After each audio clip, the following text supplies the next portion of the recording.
안녕하세요. 사연 읽어주는 남예입니다. 오늘도 와주셔서 감사드리며 오늘의 여성 사연자분 사연은 제가 소개해드리도록 하겠습니다. 그럼 오늘의 사연 시작하겠습니다. 안녕하세요. 저는 제가 당한 소름 돋는 사기극에 대해 털어놓으려고 합니다. 사기극의 가해자는 놀랍게도 너무도 사랑했던 남편이었어요. 지금 생각해보면 남편이 제게 처음 접근했던 그 순간부터 사기극이 시작된 게 아닐까 싶습니다. 남편을 만나기 전까지 저는 아주 힘든 시간을 견뎌내고 있었어요. 1년을 만났던 남자에게 가스라이팅을 당한 것도 모자라 2년이 넘도록 스토킹까지 당했거든요. 그 스토커도 처음엔 여느 다정한 사람처럼 다가왔지만 시간이 지날수록 제가 사랑하는 부모님과 친언니, 친구들과도 관계를 끊기를 원했어요. 스토커는 제가 보통의 딸들처럼 엄마와 통화를 하고 나면 표정이 굳었습니다.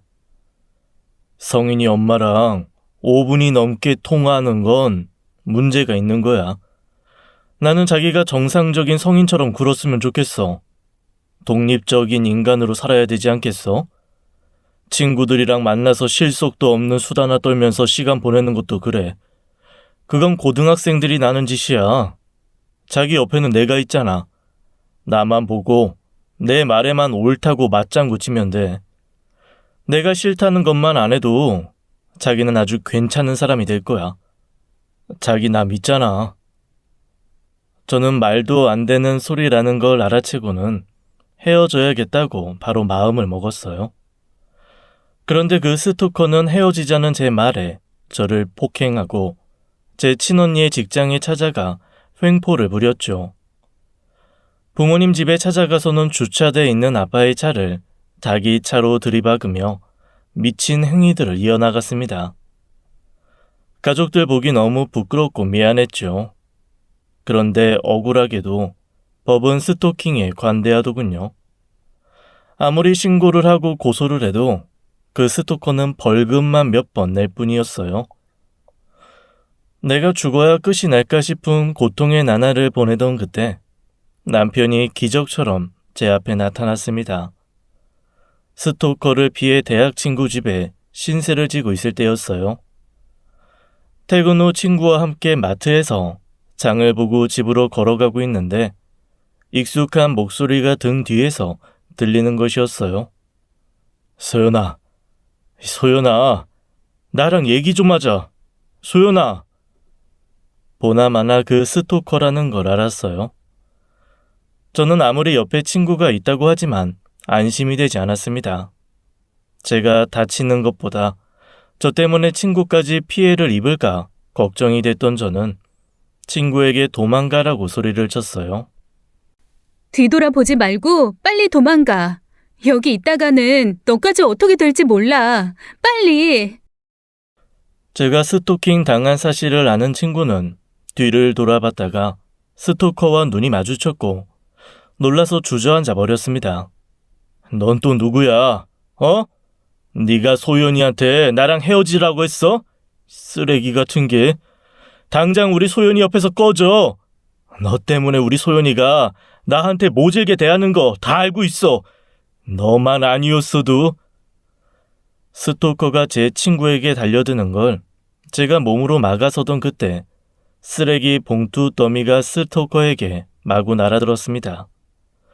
바로 제 친구의 이종사촌 동생이 친구에게 전해줄 물건이 있어 집을 찾았다가 그 광경을 목격한 것이었죠.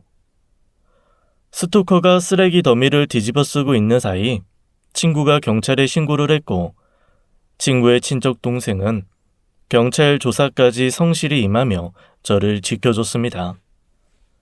그게 남편과 저의 첫 만남이었어요. 그 일을 고마워 제가 먼저 친구에게 말했어요. 동생에게 밥을 사주고 싶다고요. 그렇게 처음 단둘이 밥을 먹던 날 저는 친구의 동생에게 고백을 받았습니다. 제가 누나 지켜줄게요. 이제 그놈이 얼씬도 못하게 할게요. 처음 봤을 때부터 지켜주고 싶은 사람을 만났다고 생각했어요. 저는 결국 친구의 친척 동생에게 마음을 열고 말았습니다. 그 스토커는 법정에 섰지만 조현병 진단서를 내밀자 실형이 아닌 집행유예 선고를 받았습니다. 우리나라 법은 정말 가해자들에게 관대하더군요.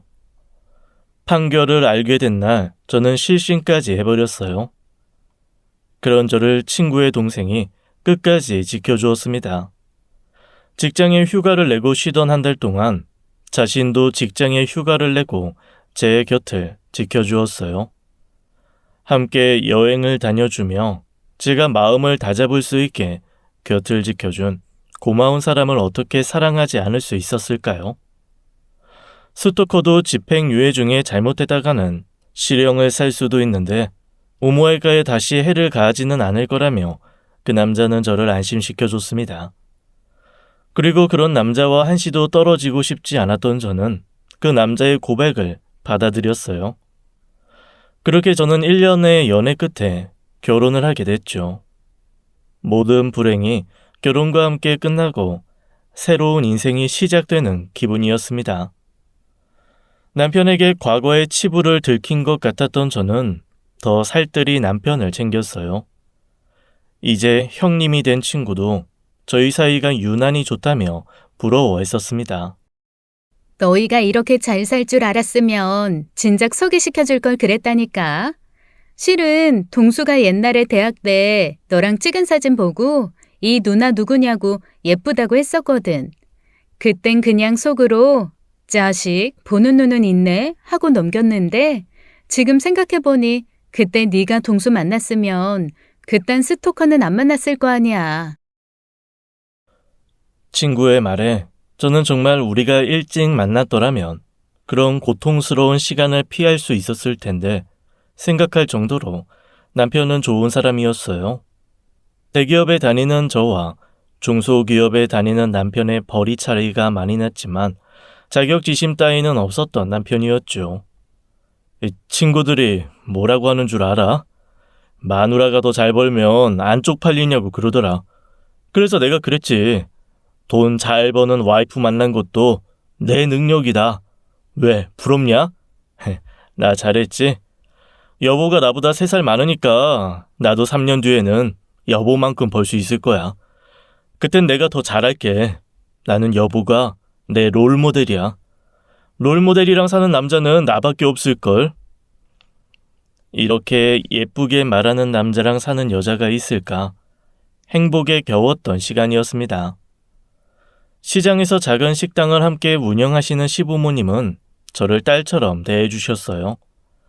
집안의 수준 차이가 많이 난다며 결혼을 달가워하지 않으셨던 저희 가족들도 안정을 찾아가는 제 모습에 점점 저희 남편을 좋아하셨죠.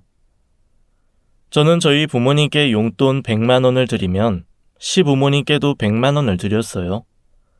연애부터 결혼까지 제가 늘 돈을 많이 썼지만 그런 것들이 아깝다는 생각도 하지 못했습니다.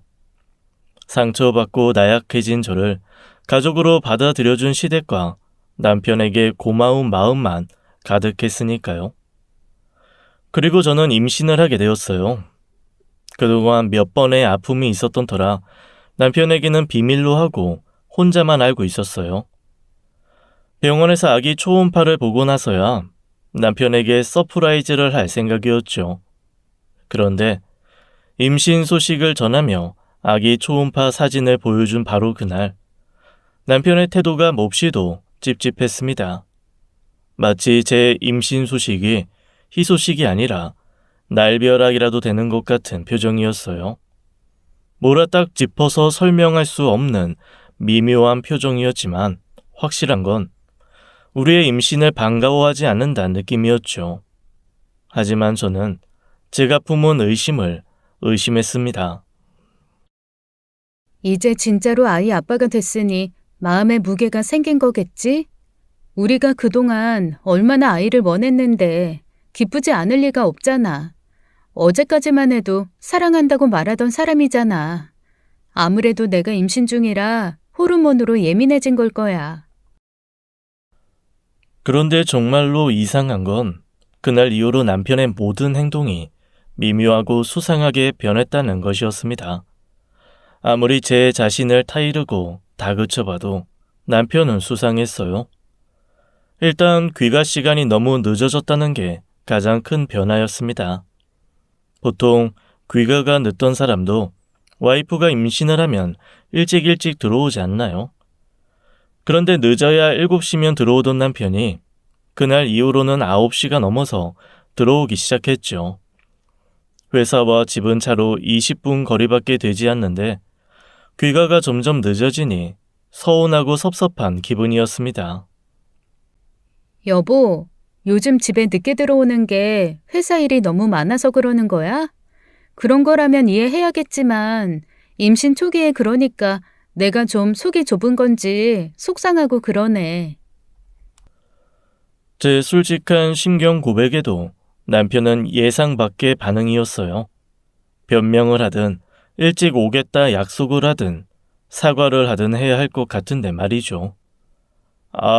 내가 그랬나? 그냥 일 끝나고 바로 온 건데 이상하네. 그런데 여보도 사회생활해서 알겠지만 정시택은 좀 어렵잖아. 내가 능력이 부족해서 일을 남들보다 오래 해야 되나 보지 뭐. 내가 여보보다 많이 모자라잖아. 남편은 교묘하게 논점을 흐리면서 제 속삼함에 대한 대답은 하지 않았습니다. 내가 알던 남편이 사라져버린 기분이었어요. 비슷한 일이 또 있었어요. 한 번도 출장을 간 적이 없었던 남편이 임신 초기에 갑자기 출장을 간다는 것이었습니다. 주말 출장은 이제 기혼자들보다 미혼인 직원들 위주로 돌린다고 하지 않았어? 그래서 여보도 한 번도 간 적 없잖아. 어쨌든 자꾸 이런 일들이 임신하고 벌어지니까 내가 좀 서운한가 봐. 여보도 힘들 텐데 내가 이런 투정 부려서 미안해. 우리 이번 출장 여행 삼아 같이 갈까? 나도 바람도 좀 쐬고 여보도 덜 심심하고, 응? 제 제안에 남편은 기분 나쁜 얼굴로 대답했습니다. 내가 여보보다 작은 회사에 다닌다고 나 무시하는 거야? 작은 회사라도 직장이 놀이터는 아니지 않아? 일하러 가는 사람한테 여행 삼아 같이 가자니. 그러면 나도 여보 출근할 때 데이트 삼아 따라갈까?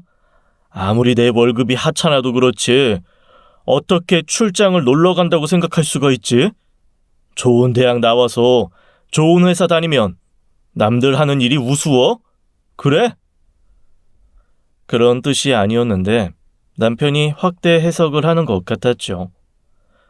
딱딱하게 굳은 표정을 보고 있자니 사과 말고는 딱히 할 말도 떠오르지 않았어요. 어쨌든 남편을 빨리 진정시키고 싶었거든요. 그렇게 느꼈으면 미안해. 나는 여보랑 같이 시간 보내고 싶어서 그랬던 거야. 오해하지 않았으면 좋겠어. 이번 출장 너무 힘들겠다. 잘 다녀오고 나는 아기랑 잘 지내고 있을게. 그렇게 남편은 금요일에 퇴근하자마자 집에 들르지도 않고 바로 지방 출장을 갔습니다. 토요일, 일요일 내내 전화 한 통 없었지만 제 전화는 꼬박꼬박 받기는 했죠. 그리고 월요일에 바로 회사로 간다는 통고를 하고는 월요일 퇴근 후에나 얼굴을 보여줬어요. 그때까지만 해도 화가 풀리지 않아서 시위를 하는 건가 생각했습니다.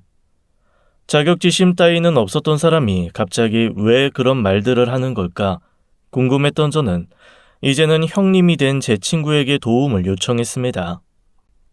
원래 안 그러던 사람이 작은 회사 다닌다느니 월급이 하찮다느니 갑자기 그러니까 걱정되더라고. 회사에서 무슨 일이 있는 건 아닌지. 아기 생기고 나서 경제적 부담이 커져서 일을 많이 하는 건가 싶기도 하고. 외동이라 네가 거의 친누나라며. 요즘 우리 남편이 무슨 생각하는지 알고 있는 거 있어? 너무 오랜만에 만나서 제 이야기만 늘어놓았던 탓일까요? 친구의 날이 선 반응에 저는 놀라지 않을 수 없었죠. 동수한테 듣기로는 네가 진짜 자기를 무시했다던데? 너도 알잖아. 동수가 자격지심 없는 거. 그런 애가 그렇게 말할 정도면 소연이 네가 너 자신을 돌아봐야 되는 거 아니야? 나야말로 묻고 싶다. 3살이나 어린 내 동생 데려가 살면서 뭐가 그렇게 마음에 안 들었니? 너 스토킹 당하는 것도 지켜주고 이해해준 내 동생이잖아. 왜 그런 거야? 저는 황당한 마음을 금할 길이 없었습니다. 아무리 제 자신을 돌아보고 과거의 기억을 샅샅이 뒤져봐도 제가 사랑하는 남편을 무시했을 리는 없었어요. 이건 아무래도 남편과 깊은 대화를 해봐야겠다는 생각밖에 들지 않았습니다. 그런데 남편은 점점 퇴근이 늦어져서 어느 날은 새벽에 들어와 씻기만 하고 출근하는 일도 번번해졌어요. 임신 초기라 잠이 쏟아지던 저는 어떤 때는 남편의 얼굴을 3일 만에 보기도 했습니다. 회사에 있을 땐 일한다고 연락이 되지 않고 퇴근하고는 얼굴을 못 보니 저 혼자 메시지만 잔뜩 보냈어요. 물론 답장을 받기도 힘들었습니다. 겨우 오는 답장이라고는 나중에 얘기하자는 대답이었죠. 그리고 또 하나 달라진 점은 눈독도 들인 적 없었던 명품을 하나둘 사 모으는 것이었습니다. 80만 원대 벨트에 300만 원이 넘는 명품 점퍼에 수많은 명품 운동화와 구두를 다용도실 창고에서 발견한 거예요. 귀가가 늦고 출장이 잦고 주말 출근도 늘어난 상황에서 시장에는 별로 관심도 없던 사람이 수많은 명품이라니 제 머릿속에 한 가지 생각밖에 떠오르지 않았습니다. 불륜이었죠. 남편의 불륜이 의심된다며 친언니에게 고민을 상담했더니 친언니는 탐정사무소에 도움을 받으라고 했습니다. 아는 변호사한테 소개받은 곳이야. 불륜 현장 증거를 수집하는데 법정에서 효력이 있도록 자료를 만들어줘. 이혼을 하더라도 소송에서 유리한 위치를 확보하는 게 중요해. 혼자 아기까지 키워야 되는데 재산 분할도 신경 써야지. 너한테 재산 분할은 가져오는 게 아니라 지키는 거야. 집도 차도 네 돈으로 했으면서 명의는 반반씩 했잖아. 더 빼앗기지 않게 네 거 지켜야지. 냉정하게 따지면 언니 말이 맞았어요. 하지만 뱃속 아기를 생각하면 지금 이러는 게 맞나 싶었죠. 저는 언니에게 생각해 보겠다고 말했습니다. 그런데 점점 남편이 이상한 행동을 하는 것이었습니다. 불륜이라는 의심을 잊어버릴 정도였죠. 주말이었어요.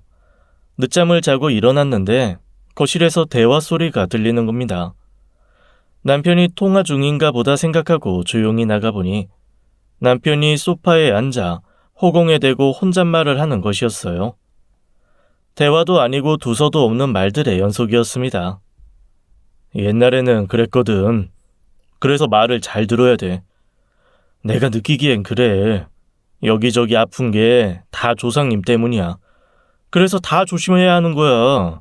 누가 도와준다고 하면 욕을 해버릴 거고 내가 욕하면 다 끝나는 거야. 꼽히잖아. 그럼 내가 엄청 혼났다니까. 그래서 내가 혼자 있는 거라고. 깜짝 놀란 저는 남편에게 다가갔어요. 여보, 지금 뭐 하고 있었어?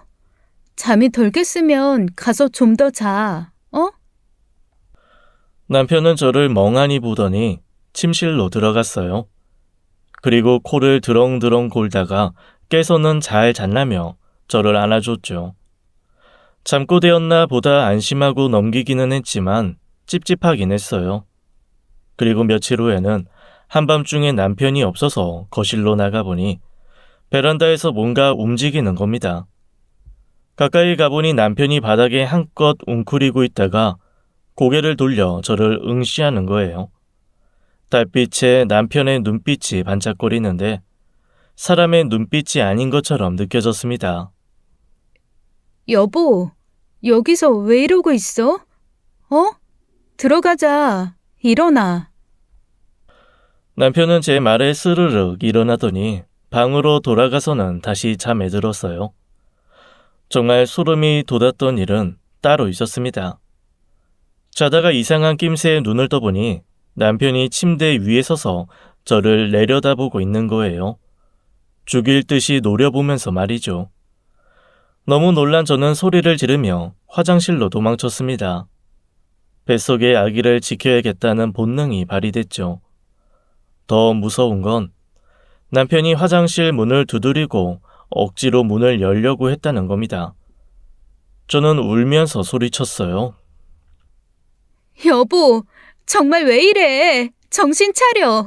나 당신 와이프야. 뱃속에 당신 아기가 있다고. 이러면 안 돼, 어? 한두 시간쯤 지나 조용해진 밖으로 나가보니 남편이 언제 그랬냐는 듯 저를 보고 웃는 겁니다. 화장실에 있었어? 나는 어디 갔나 한참 찾았잖아. 임신하고 나서 변비 왔다더니. 그래서 그랬구나. 요즘 힘들지? 뭐 먹고 싶은 건 없어? 원래 자상한 남편으로 돌아온 것이었어요. 처음엔 이 모든 행동이 몽유병 같은 병인 줄 알았어요. 그것 말고는 설명할 길이 없었으니까요. 그래서 병원에 가서 수면 잡힘 검사 등의 여러 가지 검사를 받았죠. 하지만 몽유병은 아니었어요. 이유를 알 수가 없었죠. 그 사이 혹시나 모를 사고를 대비해서 집안에 홈캠을 설치하기도 했지만 안심할 순 없었어요. 그런데 점점 더 이상한 일들이 벌어졌죠. 어느 날은 회사를 간다던 사람이 저희 친언니 회사를 찾아갔다는 겁니다. 친언니가 잔뜩 화가 난 목소리로 제게 전화를 걸어왔어요. 이 새끼 완전 또라이 아니야? 뭐라는 줄 알아? 어디 감히 처형한테 뭐? 한 번만 안아달라고? 자기가 요즘 너무 외롭다고 나한테 한 번만 안아달라고 했다고. 이거 완전 미친 거 아니야? 억지로 안으려고 하는 거 겨우 도망쳐 오느라 욕도 못 해줬다. 너 당장 이혼해. 이놈 미친놈이니까. 내가 다 녹음해놨으니까 소송 때 증거 필요하면 말해. 저는 바로 남편에게 전화를 했습니다. 여보, 언니한테 갔었어? 언니가 하는 말이 당신이 언니한테 이상한 말을 했다는 거야. 아니지? 당신 요즘 대체 왜 이러는 거야, 어? 남편의 입에서 나온 말에 저는 소름이 돋았습니다. 그거 여보가 나한테 시킨 거잖아. 여보가 언니한테 가서 안아달라고 하라며. 여보야말로 요즘 나한테 왜 그래? 어제도 그래. 잘만 하면 일어나라고 깨우고 욕하고 소리 지르고. 나 진짜 요즘 여보 때문에 너무 힘들어. 잠 좀 제대로 자고 싶다고. 남편은 제가 한 적도 없는 일들을 제가 했다고 믿고 있었습니다. 이미 남편의 상태는 제가 해결할 수 없는 지경에 이르렀다고 생각했어요. 저는 집에 돌아온 남편에게 홈캠을 보여줬습니다. 어제 제가 깨워서 잠을 못 잤다는 남편과 욕하고 소리를 질렀다는 제가 밤새 잘만 자는 영상이었죠. 그런데 영상을 보던 남편 눈에서 눈물이 뚝뚝 떨어지는 것이었습니다. 믿고 싶지 않았던 현실을 마주해서 충격을 받았나 싶었어요. 하지만 아니었습니다. 충격은 남편이 아니라 제가 받고 말았어요. 바로 남편 입에서 나온 말 때문이었습니다. 어떻게든 여보 모르게 나 혼자 해결해 보려고 했었어. 그런데 이제 안 될 것 같아. 나랑 이혼해줘. 부탁이야. 남편 입에서 먼저 이혼이라는 말이 나온 겁니다. 차라리 불륜이었으면 싶더군요. 여보가 스토커 때문에 힘들었잖아. 그놈이 조현병이었고 그래서 더 말을 할 수가 없었어. 내가 조현병이라는 걸. 모든 퍼즐이 맞춰지는 기분이었습니다. 조현병의 증상인 피해 망상, 환청, 환각 모두 남편에게서 제가 본 모습들이었어요. 조현병자 스토커 때문에 여보가 얼마나 힘들었는지 누구보다 내가 제일 잘 아는데 다시 한번 여보한테 상처를 줄 수 없겠더라고. 그런데 이제 한계가 온 것 같아. 나한테 이런 병이 있다는 걸 알았다면 결혼하지도 않았을 거야. 정말 미안해. 내가 여보를 더 힘들게 하기 전에 이혼하는 게 우리한테 최선이라고 생각해. 이혼해줘. 남편의 병을 받아들이는 데까지 시간이 필요했지만 한 가지 확신은 있었죠. 이혼은 없다는 사실이요. 그 스토커랑 여보는 다른 사람이야. 같은 병이 있어도 여보는 좋은 사람이야. 여보가 나한테 병 때문에 상처 주지 않을 거라는 걸 나는 알아. 그러니까 이혼 얘기는 하지 마. 그리고 요즘 약도 잘 나오고 모든 조현병 환자가 그 스토커처럼 폭력적인 건 아니라고 들었어. 나랑 열심히 치료하자. 내가 많이 도와줄게. 당신이 나 힘들 때 도와줬던 것처럼, 응? 저는 남편에게 어느 정도의 상태인지 확인하기 위해 함께 병원을 가보자고 했지만 남편은 이미 병원에서 발급받은 장애 진단서를 내밀었습니다. 지속적인 치료를 했음에도 불구하고 나아지지 않아 장애 진단까지 받았다면서 말이에요. 그 과정을 혼자 겪어내느라 너무 힘들었고 그 티를 내지 않기 위해 길거리에서 방황하다가 집에 늦게 들어왔던 거라고 하더군요. 그러다가 장애 진단을 받은 날 임신 소식까지 듣고 무척이나 힘들었다며 남편이 우는 겁니다. 저는 억장이 무너졌습니다. 그제야 제 임신 소식에 어두워지던 표정의 이유를 알게 됐어요. 조현병만으로도 힘든 와중에 아이까지 생겼다니 혼란스러웠겠죠. 계속해서 지나가는 사람들이 자기 옷차림을 보고 거지 같다고 하는 환청이 들려서 명품을 사기 시작했다는 남편 말에 모든 의문도 해소가 됐습니다. 이렇게 힘든 시간을 보내고 있었던 남편을 불륜으로 오해하다니 정말 미안했죠. 저는 남편에게 용기를 줬습니다. 함께 이겨낼 수 있다며 절대 손을 놓지 않겠다고요. 남편은 다시 한번 저를 설득했어요.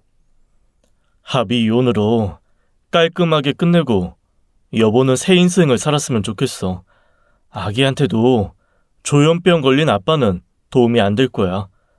나 때문에 아기한테 무슨 일이 벌어질 수도 있고 나중에 나 원망할 일 생길 거야. 그 전에 이혼하고 싶어. 사실 그때 마음이 조금 흔들렸어요. 아기만큼은 최고로 키우고 싶었으니까요. 하지만 평소 남편이 어떤 사람인지 누구보다 잘 알기에 아기에게 해 끼칠 사람이 아니라고 확신했죠. 그런데 모든 상황은 남편이 예상한 대로 흘러가기 시작했고 두려움에 떠는 나날이 펼쳐졌습니다. 시작은 남편의 폭언이었어요. 자고 있는 저를 깨워서 갑자기 욕을 하기도 했고 친언니와 부모님에게 전화를 해 제 욕을 하기도 했습니다. 전화도 모자라 가족들을 찾아가 횡포를 부리기도 했죠. 아빠의 멱살을 잡으며 내 아내 중 그만 괴롭히라고 했다는 말을 듣고는 예전 그 스토커가 떠올라 괴로웠습니다. 결국 저희 집에도 남편의 병이 자연스럽게 알려지게 됐어요. 아기가 있기에 이혼이라는 단어를 입에 올릴 수 없었던 가족들은 하루하루 눈물바람으로 저를 걱정했죠.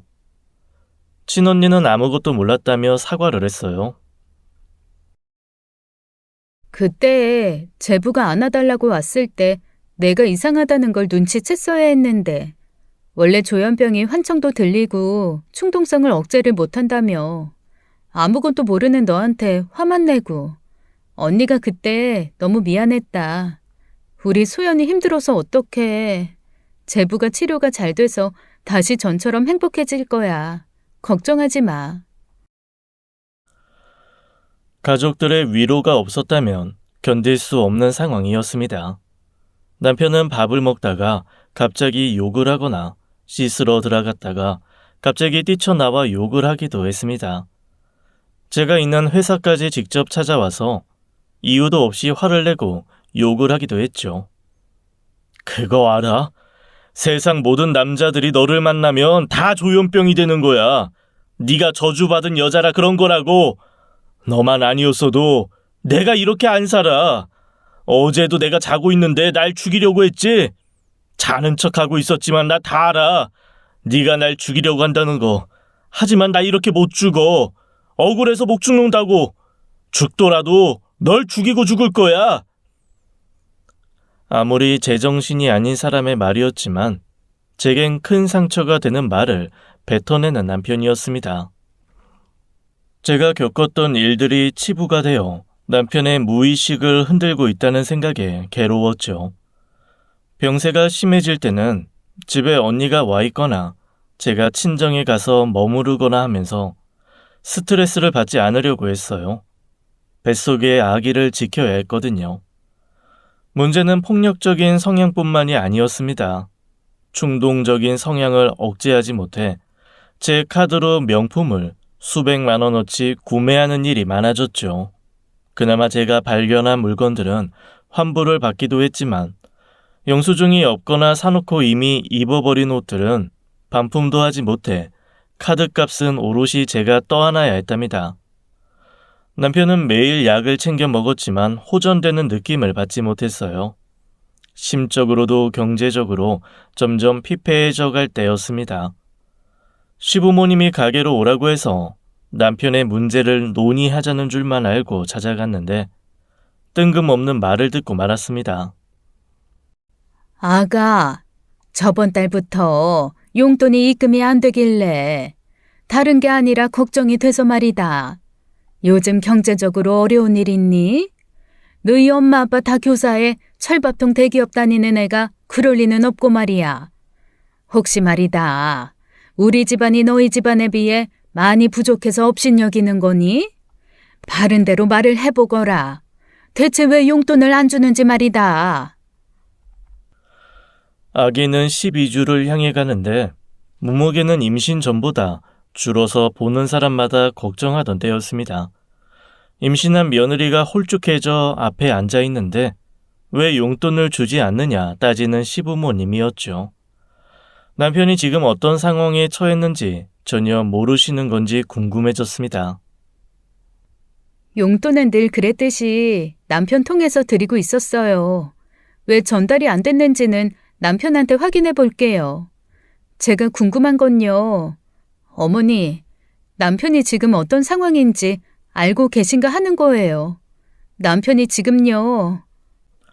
제 말을 끊으며 시어머님의 하는 말에 저는 말문이 막혔어요. 안다. 병이 있다며. 이혼해달라고 했더니 네가 싫다고 했다며. 그건 그거고 용돈은 용돈 아니냐. 아픈 아들 두면 어디 부모 아니라디? 벌써부터 부모 등한시하면 쓰냔 말이야. 안 그러냐? 자식 도리는 해가면서 남편 병수발을 들어도 들어야지. 적어도 조현병이 본인도 주변 사람도 많이 신경 써야 되는 병이라는 기본적인 상식조차 없는 시부모님이었죠. 딸처럼 여겨준다 늘 생각했었는데 결코 딸이 될 수는 없다는 걸 깨달았습니다. 보이지 않는 벽 앞에 선 기분이었죠. 저는 남편 카드값 내느라 경제적으로 힘들어서 이제 용돈은 못 드리겠다고 했습니다. 임신한 유세를 부리려던 건 아니었지만 용돈 얘기 말고는 아기는 잘 있는지 몸은 어떤지 걱정 한마디 없던 시부모님에게 상처를 받았죠. 친구에게 찾아가 속상함을 하소연했을 때도 벽이 느껴지기는 마찬가지였어요. 이모가 원래 좀 그래. 그래도 너 생각해봐라. 울고불고 하면서 내 아들 이렇게 될 때까지 넌 뭐 했냐고 멱살 안 잡힌 게 어디야? 3살이나 많은 여자랑 결혼한다고 했을 때도 이모는 아무 말도 안 한 사람이야. 그리고 용돈은 원래들 들어오던 게 안 들어왔으니까 궁금하셨겠지. 그리고 아들이 조현병이 있다고 해서 우리 이모가 너한테 주눅 들어야 된다고 생각하는 건 아니지? 너 만약 한 번이라도 그런 생각했다면 양심도 없는 거야. 스토커한테 구해준 평생의 은인이잖아. 아무도 제 편은 없었습니다. 부모님에게 왜 용돈을 보내지 않았냐고 물어보자 남편은 그 돈으로 옷을 샀다고 하더군요. 이제는 화도 나지 않는 지경에 이르렀는지 웃음이 났습니다. 남편에게 줬던 카드를 정지시키자 남편은 제 지갑에서 몰래 카드를 빼내서 긁고 다녔죠. 저는 모든 카드를 해지시키고 제가 들고 다니는 카드 한 장만 남겨뒀고 남편 통장으로 이체시켰던 시부모님 용돈을 끊었습니다. 그랬더니 남편이 화를 내더군요. 여보, 왜 돈이 안 들어왔어? 내 카드 끊고 나 거지 만드는 건 괜찮은데 부모님 용돈은 건드리는 게 아니지. 이건 내가 아파서 여보 힘들게 한다고 우리 엄마 아빠한테 시위하는 거밖에 안 되는 거야. 이런 식으로 시위할 거면 이혼을 해. 이혼해 준다니까. 남자는 결혼하면 다 효자가 된다더니 결혼 전에는 부모님께 용돈 한 번 안 챙겨드렸던 사람이 효도 못해 안달인 걸 보니 기가 찼습니다. 그러던 중 결정적으로 이혼을 결심한 사건이 일어나고 말았습니다. 그날의 공포가 지금도 악몽으로 계속 저를 괴롭히고 있어요. 그날은 작은 방에서 새우잠을 자고 있을 때였죠. 그런데 딸깍하고 작은 방 문이 열리는 겁니다. 그리고 술 냄새가 확 끼치는 것이었어요. 미칠 듯이 소름 끼치는 목소리가 아주 작게 들려왔습니다. 이년 봐라. 자는 척하네.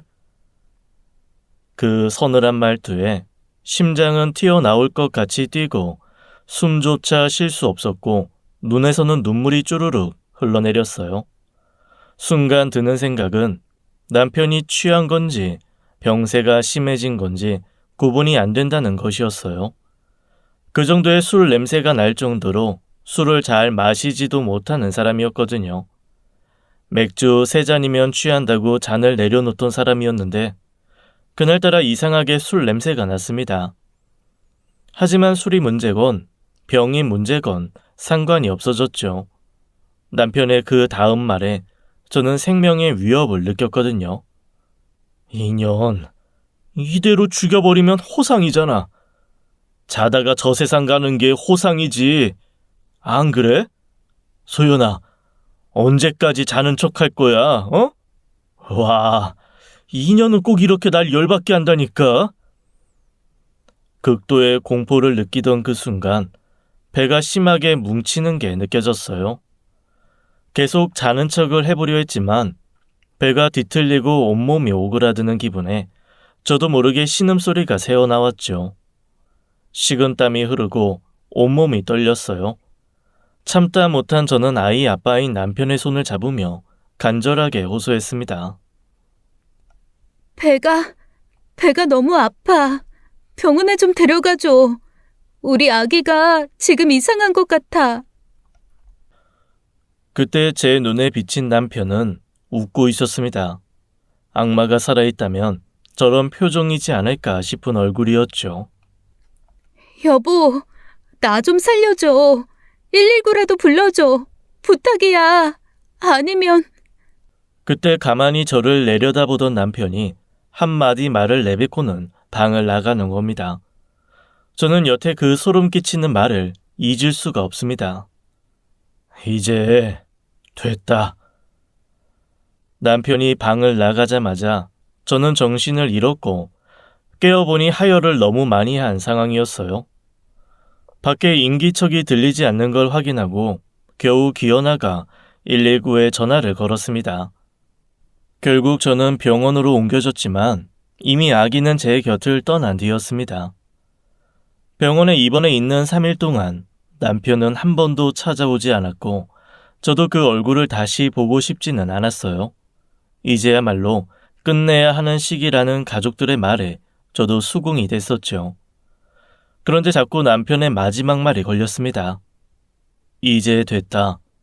대체 뭐가 됐다는 걸까요? 그리고 왜 하필 그 말을 하던 때에 아기에게 문제가 생겼던 걸까요? 아무리 제 정신일 때가 거의 없는 남편이지만 그 말만은 묻고 싶었습니다. 저는 집에도 들어오지 않는 남편을 찾아 회사로 향했습니다. 그때 회사 직원들과 웃으며 회사 건물에서 나오는 남편을 발견했는데 누가 저 사람을 조현병 환자로 볼까 싶게 정상적인 모습이었죠. 그때 남편이 저를 알아보고는 굳은 얼굴로 달려왔습니다. 갑자기 집을 나가더니 여기까지 무슨 일로 찾아온 거야? 남편은 정말 아무것도 모르는 얼굴이었어요. 내가 갑자기 집을 나간 이유? 그건 당신이 날 죽이려고 했기 때문이야. 난 그때 너무 무서웠고 스트레스로 결국 우리 아기가 떠났어. 여태 내가 보낸 연락에 왜 답이 없었던 거야?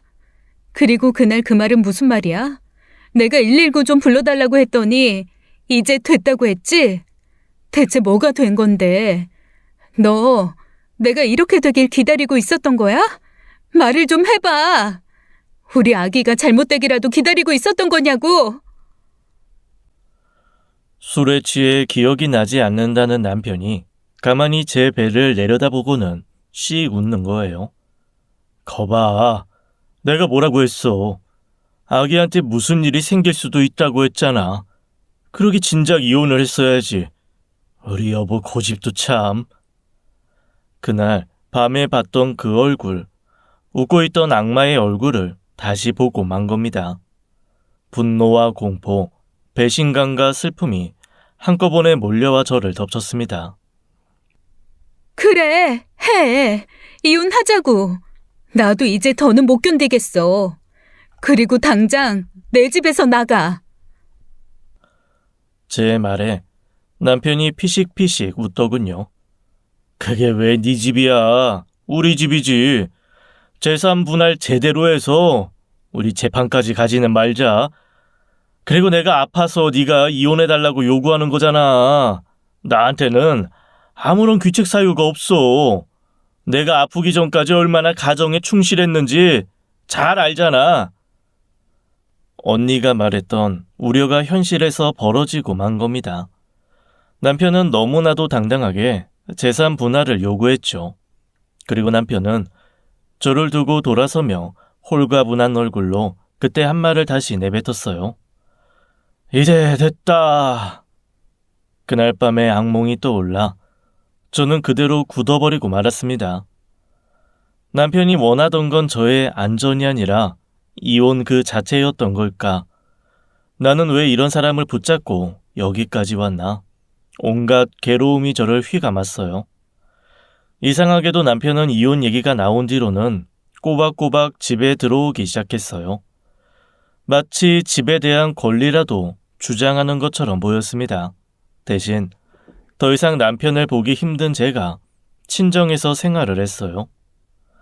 아이를 잃은 지 얼마 되지 않은 상황에서 이혼까지 겪어내야 했던 저는 온전한 정신을 유지하기 힘들었습니다. 외로움과 우울증이 밀려왔고 스토킹 때도 다니지 않았던 정신과 상담을 다니기 시작했죠. 몇 번의 상담 끝에 저는 남편의 증상과 그로 인한 심적 고통을 조금씩 꺼내놓기 시작했어요. 그런데 제 말을 듣던 의사가 정말 이상하다며 고개를 절레절레 흔드는 거예요. 조금 이상한 정도가 아니라 많이 이상해요. 앞뒤가 안 맞는다고 해야겠네요. 아기가 생기기 전까지는 아무 증상이 없었는데 갑자기 장애 진단서를 내밀다니요. 그건 있을 수 없어요. 장애 진단은 의사가 조현병을 1년은 지켜보며 치료한 뒤에도 차도가 없어야만 내릴 수 있는 진단이니까요. 그 전까지는 소연 씨에게 이상 행동을 보인 적도 없다는 건 말이 안 돼요. 더 말이 안 되는 건 선택적으로 조현병이 올 수는 없다는 거예요. 그러니까 소연 씨 앞에서는 욕을 하고 환청을 듣고 환영을 보는 사람이 회사에서는 정상적인 건 있을 수 없는 거거든요. 회사로 찾아갔을 때 남편이 웃으면서 동료들과 얘기하는 거 봤다고 했죠. 일단 조현병이 그 정도로 악화되면 사회생활을 할 수가 없어요. 아니, 할 수야 있지만 동료들이 환자를 향해 웃어주는 일은 없을 거라는 거예요. 가족이나 아내도 힘들어서 이혼을 결심할 정도인데 생판 남인 직장 동료와 사이가 좋다? 말이 안 되죠. 말씀드리기 조심스럽지만 조현병 환자 행세를 하는 게 아닌지 한 번쯤 의심해보는 게 좋을 것 같아요. 그걸 알아내는 쪽에 소연 씨 우울증 해결에 훨씬 도움이 될 수도 있어요. 의사의 말에 저는 머리를 한 대 얻어맞은 것 같은 충격이었습니다. 선택적 조현병이었던 남편을 왜 눈치채지 못했을까요? 저는 장애 진단서가 진짜였는지 궁금해졌습니다. 전에 나한테 보여줬던 장애 진단서 있잖아. 그거 나한테 줄 수 있어? 남편은 제 말에 발끈했어요. 왜? 아이, 나를 못 믿어서 그러는 거야? 내가 가짜로 정신병자 행세를 하면서 이혼한다고 생각하는 거야? 네가 이럴 줄 몰랐네. 나는 끝까지 너랑 아기 지키려고 노력했어. 그런 날 사기꾼 취급해? 지금이라도 확인시켜주고 싶지만 그게 이제 없어. 내가 장애가 있다는 사실을 받아들이기 힘들어서 내가 찢어버렸어.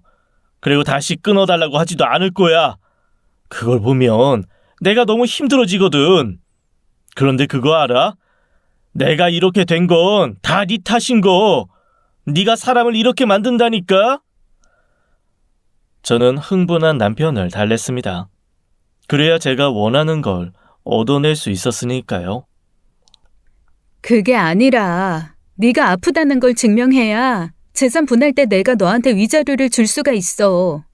너도 위자료 받아야 치료하는데 경제적 도움도 되고 그러지. 그리고 나 때문에 그런 병이 생긴 거 나도 미안하게 생각하고 있어. 그래서 헤어지더라도 최대한 네가 유리하게 하려고 그래. 장애 진단서 끊어오면 다시 얘기 잘해보자. 남편은 알겠다고는 했지만 아무리 시간이 지나도 장애 진단서를 가져오지 않았죠. 이로써 그때 그 장애 진단서는 저에게 보여주기 위해 만들어진 가짜라는 게 밝혀진 셈이었어요. 하지만 저는 제 눈으로 확실하게 확인하고 싶었습니다. 점심시간에는 몰래 남편 회사 앞에서 기다렸다가 동료들과 식당으로 향하는 걸 미행했어요. 핸드폰 녹음 기능을 켜두고 남편이 앉을 식당 자리 뒷 테이블에 폰만 두고 식당을 나왔습니다. 다행히 남편에게 들키진 않았죠. 그리고 식사가 끝난 남편이 식당을 떠난 후 핸드폰을 실수로 두고 나왔다며 식당에서 제 핸드폰을 찾아왔습니다. 식당에서 녹음된 남편과 동료들의 대화는 너무나 충격적이었습니다. 오늘 점심 메뉴 돈가스인 거 알면 우리 와이프 화나겠는데? 내가 튀긴 음식 먹으면 안 되거든. 저번에 건강검진 받았을 때 콜레스테롤 수치가 너무 높게 나와서 그래서 먹는 거 하나하나 체크한다니까. 어쩌겠어. 사랑하는데 말 잘 들어야지. 남편은 콜레스테롤 수치가 높게 나온 적도 없었고 제가 튀긴 음식을 못 먹게 한 적도 없었죠. 새롭게 알게 된 남편은 없는 사실을 지어내는 남자였어요. 동료들 앞에서 마치 자신이 굉장한 애처가라도 되는 것처럼 굴었죠. 당연히 조현병은 철저한 사기라는 게 증명된 셈이었죠. 남편의 거짓말이 드러나서 통쾌해야 했는데 저는 정말 슬펐습니다. 스토커가 조현병으로 집행유예를 받았을 때 제가 괴로워하던 걸 옆에서 봤던 남편이 조현병이라고 사기를 쳤다는 게 저를 정말 힘들게 했어요. 이토록 야비한 사람을 믿고 의지하고 사랑했던 제 자신까지 혐오스러워졌어요. 이제 제가 어떻게 대처해야 하는지 감이 안 잡혔던 저는 예전에 언니가 준 탐정사무소의 명함을 꺼냈습니다. 왜 남편이 조현병 행세를 하면서까지 이혼을 하려고 했는지 알아내야 했죠. 탐정은 남편 미행은 본인이 할 테니 제게는 남편의 휴대폰을 몰래 확보하라고 했습니다. 저는 짐을 챙기러 왔다는 핑계로 남편이 집에 있을 시간에 집에 들어갔어요. 남편이 씻는 사이 남편 휴대폰에 접근했어요. 다행히도 연애 때부터 사용하던 잠금 패턴을 안 바꾸고 그대로 사용하고 있더군요. 그렇게 열어본 남편의 휴대폰은 말 그대로 충격의 도가니였습니다. 몇 개의 카톡방에서 한결같이 자기야 사랑해 보고 싶다 나랑 결혼할래? 라는 톡을 남긴 남편이었죠. 남편 폰에서 알아낸 여자만 3명이었습니다. 하나같이 어린 여자들이었어요. 그 어린 여자들을 만나려고 명품으로 치장을 했던 것이었죠. 한 명을 오래 만난 불륜도 물론 충격이었겠지만 이런 식의 문어발 불륜은 정말이지 기분이 나빴습니다. 그동안 내가 사랑했던 남자가 이런 놈이었구나. 밑바닥을 확인하는 것 같았거든요. 그런데 그 여자 중 한 명의 이름이 제 눈길을 사로잡았어요. 저도 잘 아는 여자였습니다. 동명이인일 거라 굳게 믿으며 그 여자의 카톡 정보를 확인한 순간 저는 너무나 큰 충격에 빠졌죠. 제가 아는 그 여자가 맞았거든요. 저는 상대 여자들의 전화번호를 제 휴대폰으로 옮겨놓고 톡방을 하나하나 사진 찍어 놓았습니다. 이혼을 하게 된다면 제게 유리한 결정적인 증거를 잡은 셈이었죠. 그리고 바로 제가 아는 그 여자에게 전화를 해보았어요. 남편과 바람난 3명의 여자 중 한 명은 바로 남편의 사촌 누나이자 남편을 제게 소개해준 친구였어요. 내 남편, 동수가 무려 3명이나 되는 여자랑 바람났어. 말도 안 돼. 동수가 그럴 리가. 뭔가 오해하는 거 아니야? 왜? 오해였으면 좋겠어? 그런데 그 3명 중 한 명은 나도 아는 사람이더라. 친구는 머뭇거리더니 겨우 입을 열더군요. 그게 누군데? 김주희 바로 너. 너 미친 거 아니니? 어떻게 사촌끼리. 진짜 더럽다 너희들. 이런 인간을 친구로 생각하고 그동안 모든 속내를 다 털어놨던 제가 원망스러웠습니다. 미친놈들. 내가 너희 가만둘 것 같아? 그게 소영아. 제발 살려줘. 나도 그러려던 게 아니었어. 변명 집어치워. 당장 달려가서 네 머리채 잡고 싶은데 내가 우선 해야 할 게 있어서 참는 거야. 넌 내가 모든 사실 다 알았다는 거 동수한테 말하지 말고 반성하면서 내 연락 기다려. 알았어? 남편의 이 내연녀들을 다 박살을 내야 했어요. 하지만 정신 바짝 차리고 순서대로 해야 했죠. 저는 시부모님의 식당으로 찾아갔습니다. 제일 붐비는 저녁 시간대를 노렸어요. 저는 식당 한가운데 서서 훌쩍거리며 울었습니다.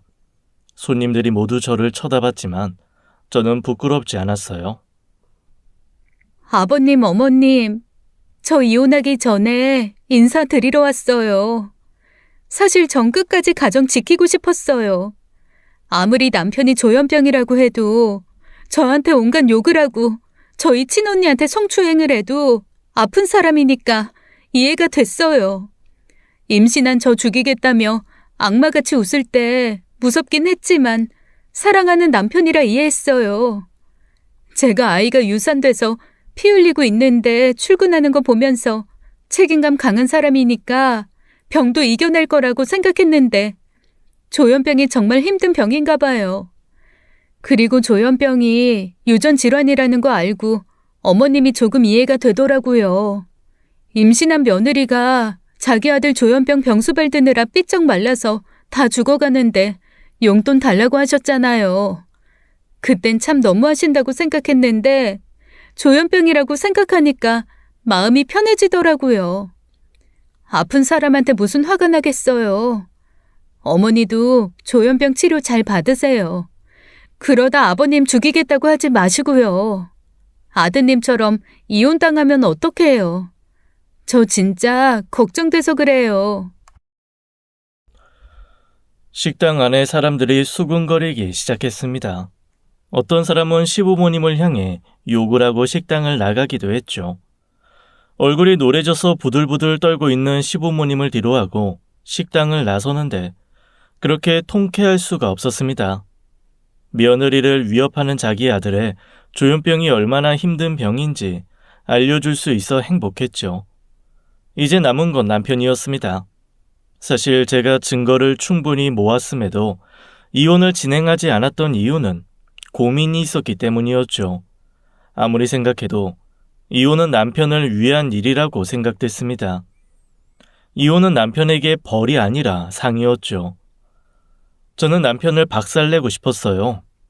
어떻게 해야 할지 몇 날 며칠 고민 끝에 저는 결단을 내렸습니다. 남편의 조현병을 적극적으로 활용해 남편에게 엿을 먹일 방법을 찾아낸 거죠. 저는 남편을 정신병원에 강제 입원시켰습니다. 증거는 남편이 제게 끊임없이 했던 기이한 행동들이 찍힌 홈캠 녹화본과 제 핸드폰 녹음 파일이 증거였어요.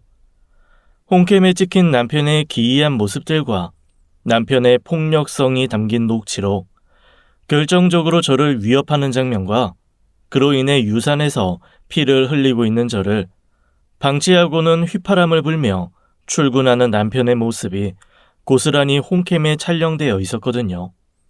물론 남편이 조현병인 척 연기를 한 거였지만 증거 앞에 남편 말을 믿어줄 사람들은 아무도 없었습니다. 한마디로 지 발등 지가 찍은 거였어요. 결국 저는 제가 원하는 결과를 얻어냈습니다. 스스로를 조현병이라고 믿는 심각한 망상 증세와 그때마다 다른 인격을 보여주는 인격 장애로 일상생활이 힘들다는 의사의 진단으로 남편을 강제 입원시킬 수 있었죠. 제가 계속해서 이혼을 망설인 건 미련이 남아서가 아니었어요. 가족이라야 계속해서 남편을 정신병원에 입원시킬 수 있기 때문이었죠. 여보도 조현병 꼭 낫고 싶어 했잖아. 우리 조현병 나으면 다시 행복하게 잘 살자. 남편은 눈물이 그렁그렁해서 두 손을 모아 제게 싹싹 빌었습니다. 여보, 소연아, 아니 누나, 내가 잘못했어. 나 사실은 여자 좀 편하게 만나고 싶어서 그랬어. 처음에 돈 잘 버는 누나랑 살아서 너무 좋았는데 생각을 해보니까 너무 일찍 결혼한 것 같아서 막 억울한 거야. 그래서 놀고 싶었어. 돈 많은 척하니까 여자들이 막 꼬이더라고. 그게 너무 재미있는 거야. 근데 임신했다고 하는데 무섭더라. 나는 아직 아빠가 되고 싶은 게 아닌데. 그래서 그랬어. 조현병 아니야 나. 나 진짜 멀쩡해. 그때 침대 위에서 막 내려다보고 그랬던 거 그거 다 연기야. 놀라면 애가 떨어진다고 해서 그랬던 거야. 너한테 아주 감정 없어. 나 아직도 너 사랑해. 알지? 그러니까 나 좀 꺼내줘. 나 좀 살려줘 누나. 어? 여기 너무 무서워. 나 여기서 나가고 싶어. 저는 남편의 그 말도 녹음해뒀어요. 남편은 진짜 정신병이 아니기에 조만간 정신병원에서 나올 수 있을 겁니다. 하지만 저와 이혼을 하기 위해 뱃속의 아이를 해하기 위해 남편이 했던 행동들은 모두 법적으로 남편에게 불리하게 적용될 증거가 되겠죠. 남편은 3달 만에 정신병원에서 나올 수 있었어요. 조현병처럼 행동한 것은 자기가 모두 연기를 한 거라고 시부모님에게 고백을 해서 여러 검사를 다시 받아 정상인 판정을 받아내었죠. 정신병원에서 탈출에 성공한 남편은 언제 제게 사과를 했냐는 것처럼 또다시 얼굴에 철판을 깔고 비열하게 굴기 시작했습니다. 하지만 남편의 진짜 지옥은 지금부터 시작이었어요. 저는 바로 이혼 소송을 진행했죠. 수많은 증거들이 제 편이 되어주었어요. 유책 배우자는 남편이었죠. 남편은 그 정도는 각오하고 있었던 것처럼 눈 하나 깜빡하지 않더군요. 하지만 제가 상간녀 소송을 시작하자 상황이 바뀌기 시작했습니다. 상간녀가 총 3명이나 되더라. 그 3명 모두한테 위자료 소송할 건데 그중 1명이 참 독특한 사람이더라고. 뭐? 누나, 그게 무슨 소리야? 그때 남편 표정이란 정말 잊을 수가 없습니다. 마치 귀신이라도 본 것처럼 눈을 크게 뜨고 입을 벌리는데 그렇게 통쾌할 수가 없더라고요. 하다. 지 친척이랑 바람을 피우고. 네 가족이랑 지인들 친구들 그리고 회사 사람이 이 사실 알면 참 재밌겠지? 안 돼. 제발 그러지 마, 누나. 누나, 여보. 제발 미안해. 한 번만 봐줘. 나 좀 살려줘. 남편은 그 자리에서 바로 무릎을 꿇고 머리를 조아리며 살려달라고 빌기 시작하더군요. 하지만 그렇게 쉽게 용서할 수 없었죠. 시부모님은 물론 남편의 가족, 지인, 친구들에게 제가 그동안 미리 준비하고 있었던 남편의 불륜의 증거들을 공개했어요. 아마 대한민국 땅에서는 얼굴 들고 살기 힘들 거라 생각되네요. 그리고 제 친구에게 상간녀 소송을 진행했습니다.